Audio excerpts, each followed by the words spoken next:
Good evening everyone. ఈరోజు మనము predictors of hypertension in pregnancy అనే టాపిక్ని డిస్కస్ చేసుకుందాం. నేను doctor Mahita, Maitrishri fertility hospital, Hyderabad.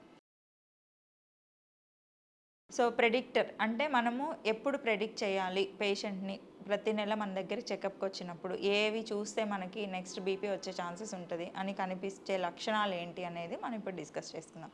సడన్గా వెయిట్ గెయిన్ రావడము, మోర్ దాన్ 2 కిలో, ఐడియల్గా 2 kilo in 1 month ideal weight gain in pregnancy.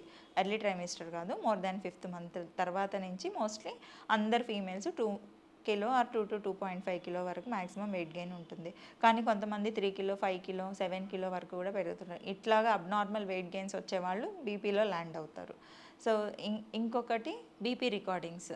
కొంతమంది స్టార్టింగ్ ఆఫ్ ప్రెగ్నెన్సీస్లో నార్మల్గా ఉంటుంది, బీపీ 120/80 ఆర్ బిలో ఉంటాయి.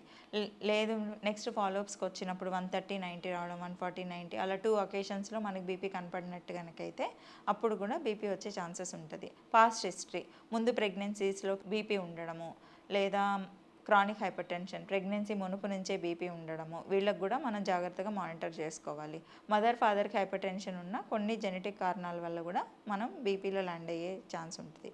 ఇది కాకుండా ఒబీస్ ఫీమేల్స్, ఎల్డర్లీ ప్రైమీ గ్రావిడర్, లేట్గా కన్సీవ్ అయ్యే వాళ్ళు, more than 35 kg/m² BMI, body mass index ఎక్కువ, ఒబేసిటీ ఉండేవాళ్ళు కూడా బీపీలో ల్యాండ్ అయ్యే ఛాన్సెస్ ఉంటుంది. సో ఇవన్నీ ప్రెడిక్ట్ చేసుకుంటా మనం బ్లడ్ థిన్నర్ సికాస్ప్రిన్ అనే ట్యాబ్లెట్ స్టార్ట్ చేసుకోవడము, రెగ్యులర్ మానిటరింగ్ చేసుకోవడము, వెయిట్ గెయిన్ ఎక్కువ రాకుండా చూసుకోవడము. స్కాన్లో కూడా ఒక ప్రెడిక్టర్ కనపడుతుంది, ప్రీడాస్ట్రోలిక్ నాచ్, ఈట్రైన్ ఆర్టరీ ప్రీడాస్ట్రోలిక్ నాచ్ని కూడా చూసుకొని మనం ప్రెడిక్ట్ అనేది చేయగలము. Thank you.